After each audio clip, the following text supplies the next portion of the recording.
Boa noite a todas, boa noite a todos que estão nos acompanhando nessa segunda-feira aqui pelo Instagram, nos diálogos que a gente tem feito toda semana. Café com bolos, tá aqui o Café com Bolos. Nós vamos conversar hoje com uma das maiores especialistas em saúde pública no Brasil, que é a Lígia Bahia. A Lígia vai conversar com a gente, é uma das pessoas que, de maneira mais firme, defende a proposta da fila única para o SUS. O que é a proposta da fila única?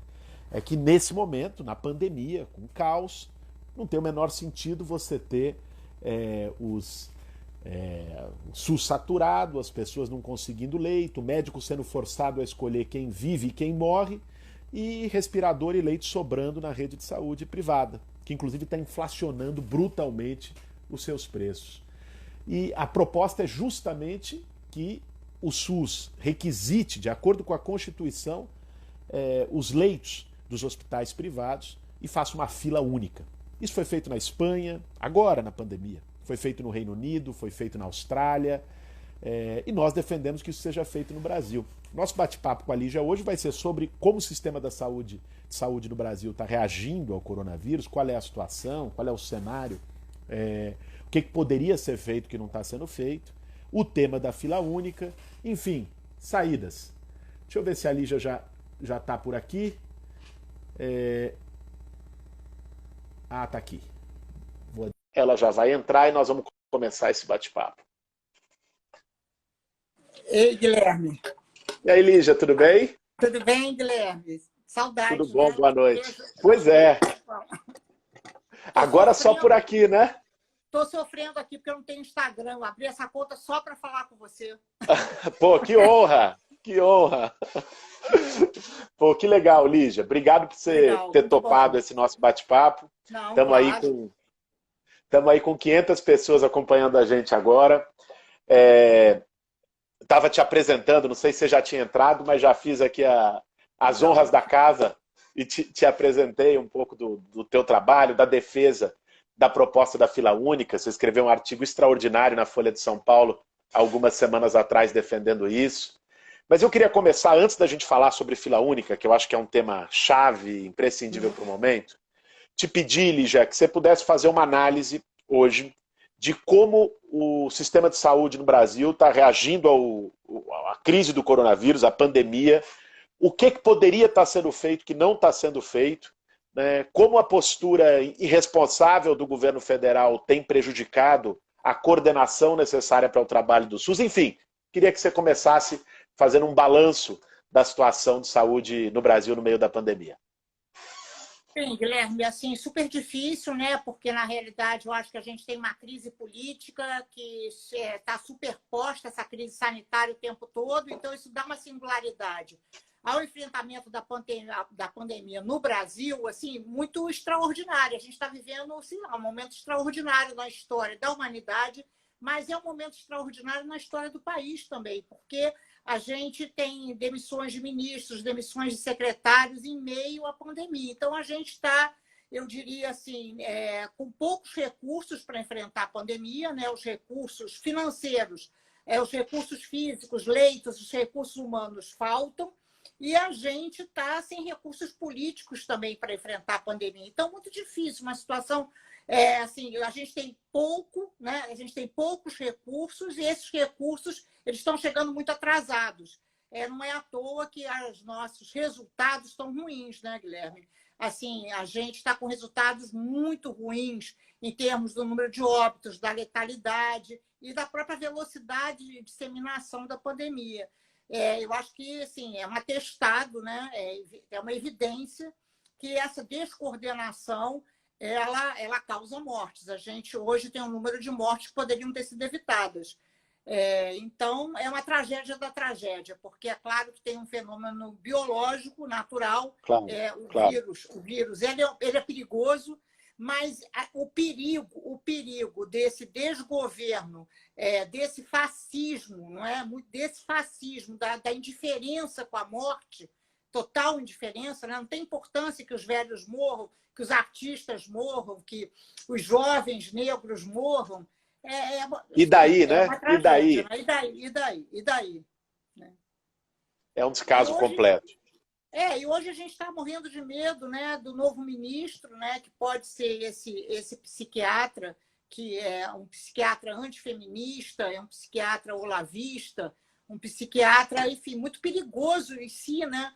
As personalidades são muito perigosas, tudo pode piorar. Então, esse fundo do poço, a gente não chega no fundo do poço, né? Enfim. O Tiririca fez uma campanha aqui em São Paulo, Lígia, foi para deputado federal, foi um dos mais Legal. votados, era aquela coisa. E o Tiririca, ele tinha um lema, isso lá em 2014, o lema na campanha dele era vote no Tiririca, pior do que tá, não fica. Acho que Exatamente. Mas o que a história brasileira demonstrou nesses 6 anos é que fica e fica muito, né? Sempre fica pode ficar muito. pior. É um poço sem fundo. Agora, para além das patifarias, desse circo de horrores que o governo Bolsonaro provoca, com a dança de cadeira, chegar ao ponto do Mandetta, que é um cara que sempre trabalhou ligado aos planos de saúde, ser demitido por defender posições razoáveis no combate à pandemia, ou o próprio Nelson Teich, que se prestou a um papelão lamentável, ser demitido porque não aceitou a imposição de um medicamento sem aprovação. É o teatro do absurdo completo, né? Mas saindo um pouco desse âmbito do absurdo político do Bolsonaro, dessa barbárie, indo para um lado mais da vida cotidiana, concreta de quem está ficando doente. Lígia, tem se falado muito na saturação do SUS, né, dos leitos do SUS. Já se falou, em Manaus nós tivemos a saturação completa, aqui em São Paulo nós estamos à beira de, né, e crescendo perigosamente nas últimas semanas, com perspectiva até de decretar o lockdown na região metropolitana de São Paulo para tentar dar uma segurada no ritmo de crescimento da pandemia, das internações, das mortes. Você tem hoje, dá para ter uma ideia de se de fato vai saturar e se for quando vai saturar nas principais cidades do Brasil os leitos do SUS? Olha, já saturou, né? Nas cidades nas quais a epidemia andou rápido e a gente tem um número de casos grande, um número de óbitos grande, saturou. No Rio de Janeiro, por exemplo, saturou. São Paulo é um pouco exceção, acho que São Paulo conseguiu ter uma expansão de capacidade instalada diferente do que ocorreu no Rio, do que ocorreu no Ceará, do que ocorreu em Pernambuco, do que ocorreu em Manaus e do que ocorreu na cidade, especificamente na cidade de Belém. Mas o resto, São Luís, né? São Luís também saturou. E a gente não conseguiu, até agora, ter um uso mais racional dos recursos existentes, né? Na realidade, eu acho que, para surpresa de muitas pessoas, acho que poucos sabiam que o maior número de CTIs, de leitos de CTI, não são CTIs públicos, são CTIs privados. Nós sabíamos e nós, desde o início, alertamos para a necessidade do uso coletivo desses recursos. Seria muito importante, porque a gente teve 4 meses de preparação, né, Guilherme? Durante 4 meses, esse conhecimento existente podia ter sido usado a nosso favor. E a gente propôs, então, essa ideia desse uso comum da fila única, que é uma tradição de sistemas de saúde universais. Sistemas de saúde universal tem fila única. A exemplo do que é a fila única de transplante, porque também a gente aí utilizou um pouco do marketing, como o Roberto Marinho tinha realizado uma cirurgia de transplante, o nome fila única ficou um nome legal, porque fila no Brasil tem conotação negativa. Mas, naquele momento, essa conotação passou a ser positiva, então a gente... E a fila, essa é uma teoria, né? A teoria das filas. A ideia não é que as pessoas fiquem na fila, é o contrário. A teoria das filas, ela é uma teoria que permite o acesso. Ela permite o acesso adequado. Então, para alguns brasileiros é super difícil de entender. Então, é melhor a gente explicar um pouquinho. Porque não é uma perda de direitos. As pessoas falam, nossa, mas eu pago plano de saúde, eu vou perder direito? Não, não vai perder direito. Porque as pessoas podem pagar plano de saúde, ser um plano de saúde muito daqueles planos de saúde mais baratos, e, na realidade, essa pessoa, se não prestar atenção, pode ter uma internação inadequada. Se o caso for muito grave, seria melhor que essa pessoa fosse atendida num hospital melhor equipado. Então, foi o que aconteceu em São Paulo com aqueles primeiros casos, né? Que foram internados em um hospital, que talvez não fosse o melhor hospital para dar conta daqueles casos tão graves. Então, do Prevent Senior, né? Exatamente, exatamente. A teoria da fila, ela permite essa alocação correta. Casos mais graves nos locais que têm condições de atender os casos mais graves, casos moderados nos locais que têm condição. Então, não é uma perda de direitos. Significaria, por exemplo, que pobres seriam internados no Einstein e no Sírio, e que muito ricos seriam internados em hospitais medianos. Mas se esses muito ricos tivessem casos moderados. Então, na realidade, é que o critério passa a ser fundamentalmente a condição clínica e não a capacidade de pagamento. Essa é a teoria da fila, enfim, que é utilizada na Inglaterra há muito tempo, em outros sistemas universais. E a gente, então, trouxe esse conhecimento para cá e vem debatendo isso, inclusive com o setor privado, com muitas dificuldades, né, Guilherme? Porque o setor privado é muito esperto, né? Mal a gente falou isso, eles já se anteciparam e começaram a fazer doações, mas doações merreca, né? De muito pouco dinheiro. Sinceramente, assim, na boa, né? Muito pouco dinheiro, mas a ideia, então, é assim, não, olha como a gente é legal, olha como a gente está doando. Na realidade, doando e morrendo de medo dessa nossa ideia de fila única, que está na lei, inclusive, porque essa é uma ideia que é uma ideia, digamos assim, técnica, mas ela é uma ideia legalmente amparada, porque todos os decretos de estado de emergência sanitária eles permitem, enfim, que os recursos sejam utilizados. Eles morreram de medo, doaram, umas doações, eu acho, assim, sinceramente ínfimas, mas aí tentam se livrar, inclusive com a consciência. O que eu tenho dito é o seguinte, olha só, nós não precisamos do que sobra. O que sobra não resolve o problema de saúde. Nós precisamos do que falta. Então, é diferente. O que sobra não resolve o problema de saúde. Precisamos, assim, suprir o que falta. Mas, enfim, esse então, é um debate acirrado, né? Você pode imaginar, porque tem conflitos aí de interesses econômicos, políticos, né?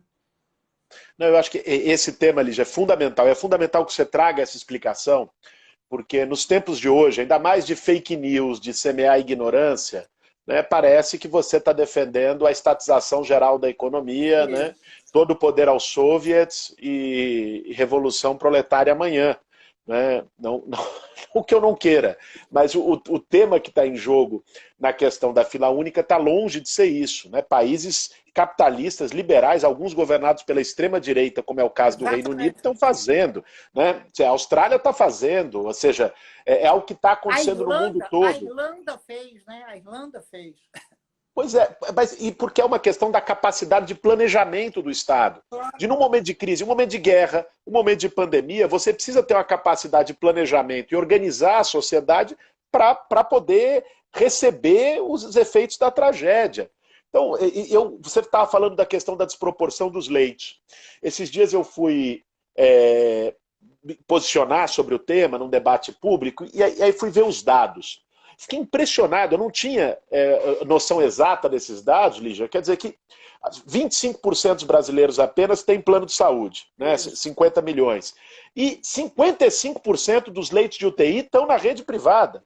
Porque é uma desproporção inimaginável. Quer dizer, você tem 75% da população disputando 45% dos leitos, enquanto os outros 25% têm 55%. Isso é inconcebível.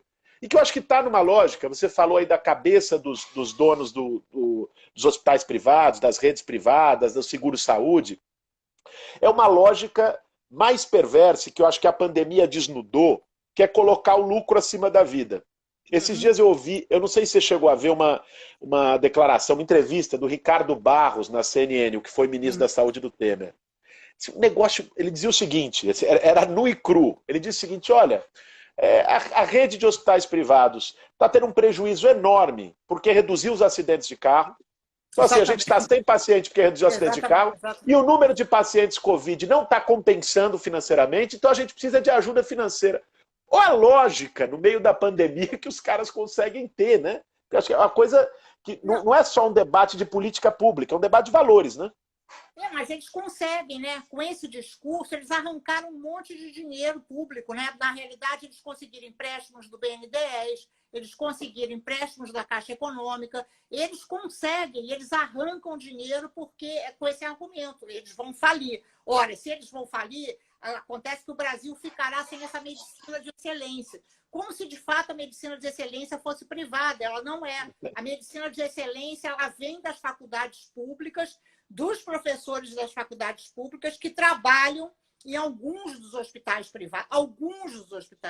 Então, a gente tem um grande número de hospitais privados que não têm boa qualidade, ao contrário, eu diria, são hospitais perigosos. A gente tem hospitais públicos com deficiências, mas ainda melhores, com qualidade melhor, e isso tudo faz uma confusão danada, porque a população ela tem uma ilusão, né, do privado como eficiente, do privado como de qualidade, que não é real, né? E a gente não consegue vencer isso com esse grupo empresarial. Assim, é lamentável, né?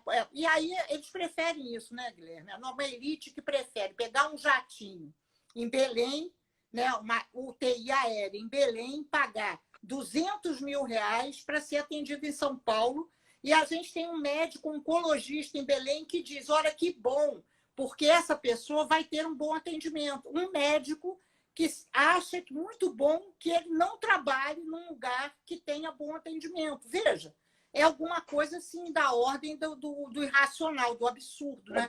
Como que eu posso trabalhar num lugar que eu gostaria que meus filhos não estudassem? Como que um médico trabalha num hospital que ele considera de baixíssima qualidade? Então, é muito grave, né? Eu acho que a gente começou esse debate, é muito bom que você apoie. A gente queria te agradecer muito o seu apoio. Ele foi um apoio muito importante, porque ele trouxe uma conotação, uma denotação política que precisa, e a gente precisa continuar essa briga. Eu acho que a gente conseguiu agendar, a gente conseguiu ter um tema de agenda que é um tema mais estruturante, porque a fila única ela não é um problema só para agora, né? Ela revela, ela evidencia um sistema de saúde muito perverso, é isso que você falou. Tem até uma expressão de um estudioso que diz assim, é a lei do cuidado inverso. Quem mais precisa é quem menos tem.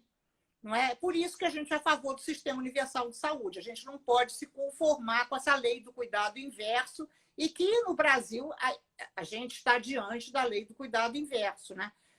Claro que a gente fez um esforço enorme para que isso não ocorresse, mas foi insuficiente. E agora a pandemia, eu acho que ela traz de certo modo, a crise, ela está aí, né? Ela ficou bastante revelada. E isso, acho que pela primeira vez, Guilherme, importante, eu acho que a gente entender isso. Pela primeira vez, o setor privado fez uma carta dizendo que era contra a fila única.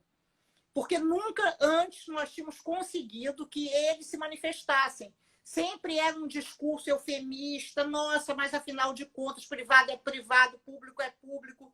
E dessa vez eu acho que foi muito interessante, porque a gente agora tem argumentos para rebater. A gente tem um fórum de debates, porque antes ficava assim, como se a gente estivesse querendo roubar um respirador e levar para casa, né? Alguma coisa, assim, um nível muito baixo, né? Como se, esse pessoal vai entrar no hospital e roubar um ventilador ou um respirador? Não, né? É a mesma coisa com o movimento sem teto que vai invadir a casa dos outros, né? É o mesmo terrorismo que é feito Exatamente, em relação a isso. Mas eu acho que nesse ponto, Ligia, um problema que é revelador também de uma crise sistêmica, né? De uma crise ética, dos valores que regem a nossa sociedade, né? Quando um conjunto de setores que não é só as redes privadas. Por exemplo, nós entramos pelo PSOL, você acompanhou, com uma ação no Supremo Tribunal Federal, justamente para poder tentar ter uma determinação judicial. Depois o CNJ se posicionou em relação ao tema da fila única. E não deram, não deu a liminar. Ministério Público aqui de São Paulo, tentamos fazer algo local. Mandaram arquivar o procedimento. Né? Os projetos de lei, entramos lá em Brasília, entrou nas Assembleias Legislativas, parado, todo mundo sentado em cima. Então, existe também um lobby, e uma articulação da rede de Claro. saúde privada que é perversa e muito forte, né? Muito Não, forte, mesmo no momento de pandemia. Inclusive com agentes que têm um discurso muito ambíguo, né? Esse lobby da rede privada ele chega ao ponto de ter pessoas que defendem a fila única, defendem para não defender. Então, a gente enfim, mas de alguma maneira, Guilherme, é a primeira vez que tudo isso, que esse jogo está mais claro. Tem um tabuleiro e tem as peças brancas e tem as peças pretas. E veja, e é muito interessante, não é branco-preto assim, para a gente fazer coisa politicamente incorreta, não. Porque talvez nós, sei lá quem é branco, quem é preto, mas a gente está vendo isso. E a população, de certa maneira, eu acho que está assistindo, ainda que de longe. Claro que esse não é o tema mais importante, não é o que mais importa, né? Para quem está precisando, fica na fila para ter acesso, quando tem acesso aos R$ 600, mas, de qualquer maneira, esse jogo está mais aberto, porque ele era um jogo muito fechado. E o fato deles terem ido para a doação é muito interessante também, porque agora a gente pode acompanhar melhor esse movimento, essa doação do 1 bilhão. Essa é muito importante, Guilherme. Essa doação do 1 bilhão para o Itaú quase que constituiu um ministério paralelo, né? Nós temos um ministério paralelo da medicina privada de São Paulo. Então, esse 1 bilhão vai ser utilizado como? Para eles próprios. Eles vão se autofinanciar, porque, por enquanto, o movimento parece ser esse, né? É um movimento no qual os hospitais privados abrem hospital de campanha que são administrados por OS, cujas OS são eles próprios. Então, claro, acaba sendo assim, um só senhor, né?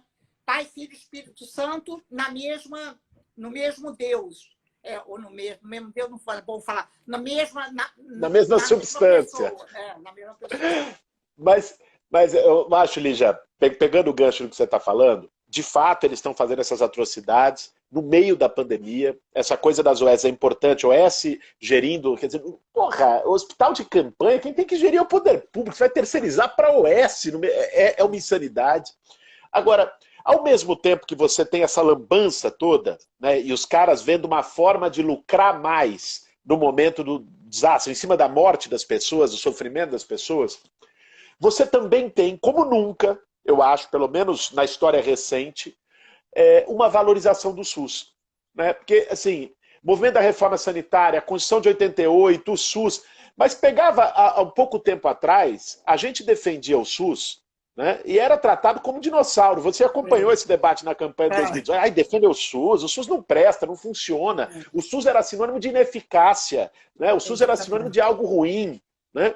E de repente, né, com a pandemia, não só aqui no Brasil, no mundo todo, a importância dos sistemas universais de saúde, para quem defendia plano de saúde popular, para quem defendia a privatização completa da saúde, esse discurso caiu, ele ruiu.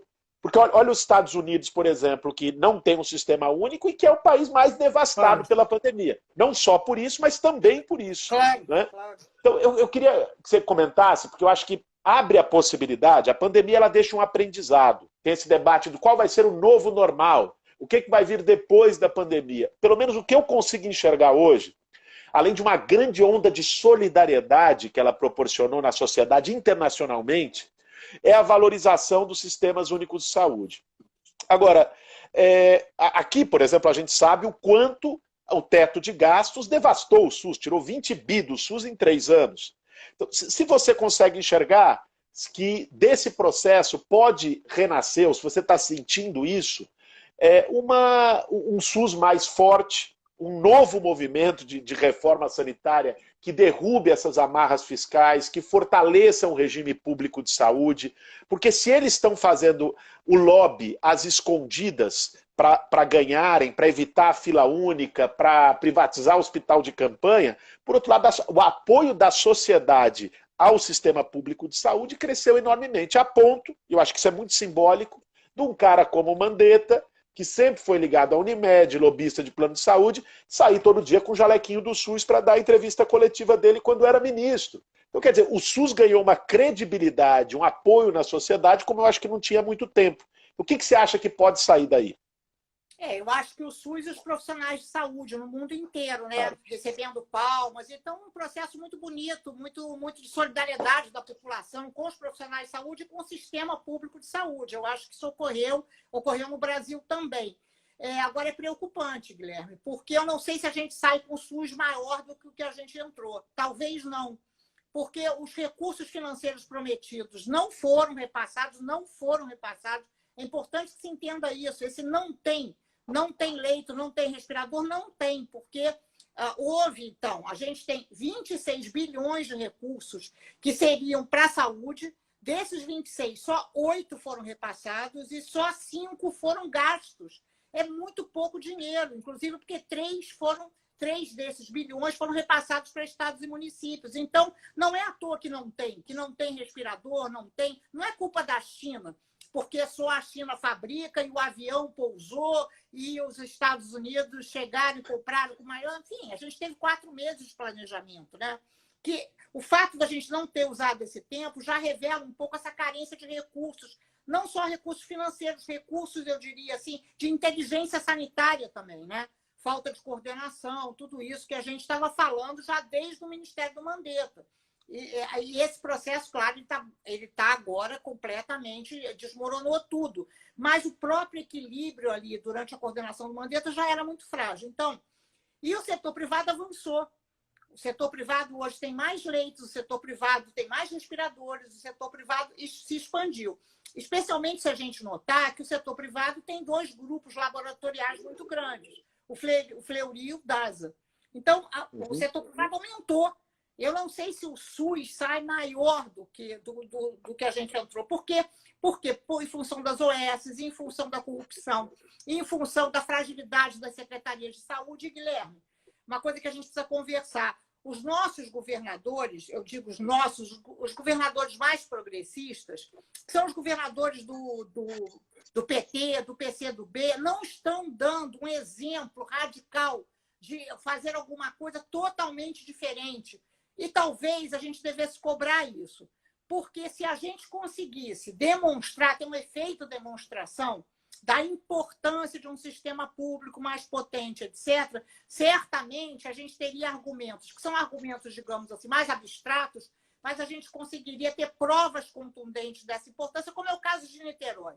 Niterói, por exemplo, uma cidade pequena, mas que está fazendo tudo certo. Inclusive, o prefeito se apropriou de um hospital privado, logo no início, sem nenhum problema. Ele entrou no hospital privado e fez desse hospital privado um hospital que atende sem barulho, que atende a população como um todo. Então, o que eu acho que está fazendo falta isso nesse momento, eu tenho insistido nisso, a gente tem o consórcio do Nordeste, né? Consórcio dos governadores do Nordeste, precisamos que esse consórcio ele tenha ações muito mais interessantes e muito mais, eu diria assim, efetivas em relação a... Podemos ter, né? As vidas sempre podem ser salvas. Então, seria importante, toda vez que a gente tiver a oportunidade de conversar com alguém desses estados, é importante que a gente cobre, porque senão também a gente fica com um discurso muito para a posteridade. Nesse momento, essa estratégia de fila única, da quarentena, do isolamento social, enfim, é isso que nós temos a apresentar, né? Inclusive da testagem, a gente precisa dizer, olha só, vamos embora, assim, a gente precisa fazer esse contraste, não é? Porque essa comparação entre países, ela pode ser feita entre estados, entre municípios, etc., né? A gente já está vendo isso. A diferença entre Rio e São Paulo, por exemplo, né? Não, você tem toda a razão, Lígia. São Paulo está melhor. Veja, se a gente tiver que escolher entre Dória e Witzel, né? São Paulo está melhor, porque houve uma certa coordenação entre o governador e o prefeito, o que não ocorreu aqui no Rio de Janeiro. Então, esses passos, que são passos assim óbvios, né?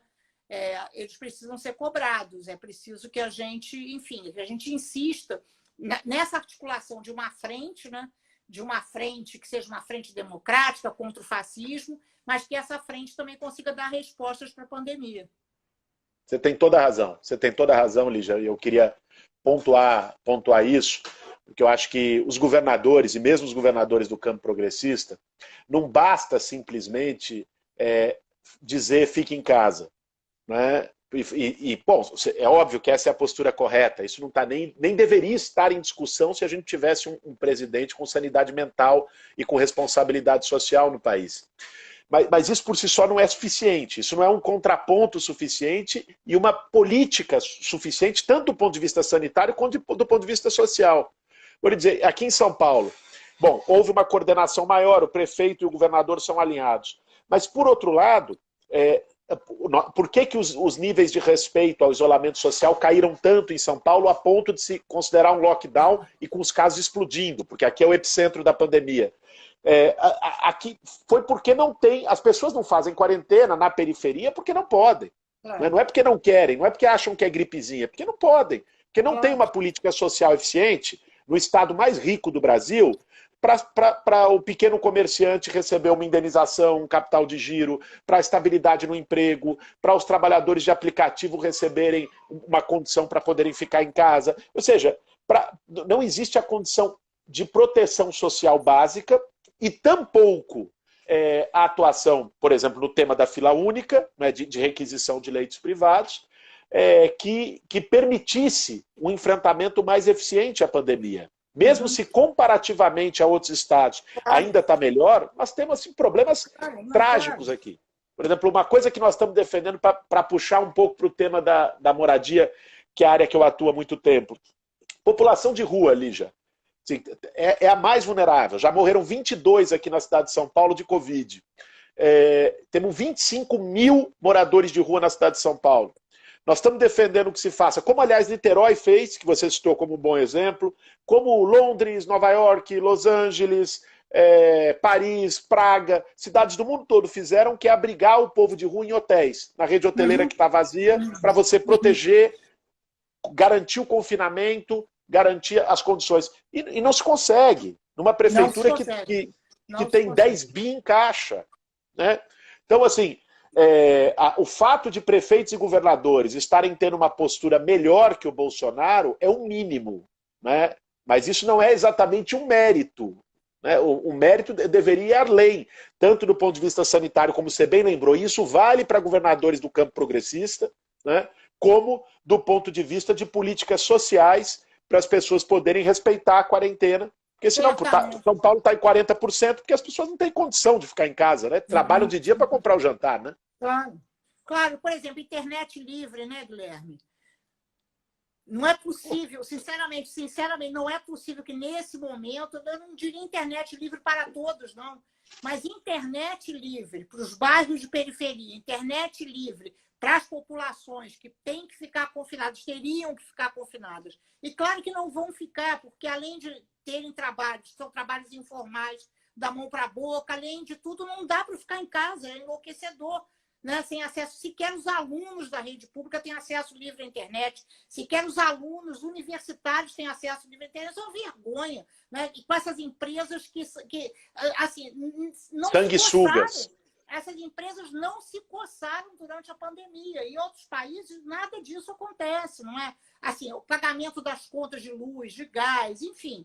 Então, sinceramente, eu acho que foi muito pouco, né? A gente conversando sobre isso, é muito pouco. O que nós conseguimos até agora foi muito pouco, em termos de recursos, em termos de olhar e encarar seriamente o problema, né?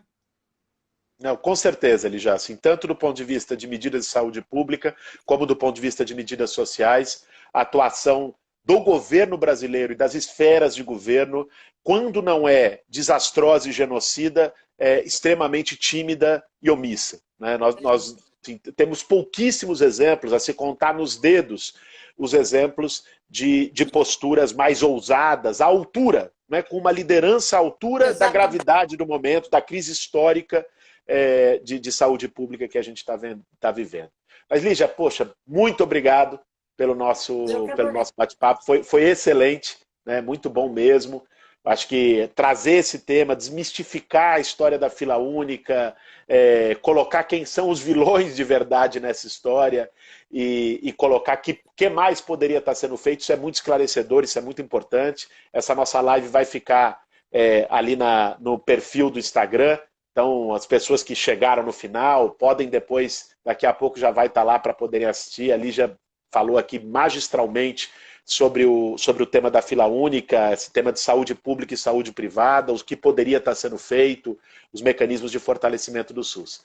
Lígia, valeu mesmo. Eu Boa que noite para agradeço, você. né, Se Guilherme? cuida. Eu adorei te rever, viu? E fica bem. E vamos ficar juntos, né? Vamos conversar mais. Claro, com certeza. Por enquanto, por aqui, depois trocar um abraço e se falar pessoalmente. Exatamente, exatamente. Valeu, Lígia. Boa noite, Obrigada, beijão. obrigada. Beijão, beijão. Tchau, tchau. Tchau, tchau, gente. Tchau, tchau. Tchau, tchau, tchau, tchau.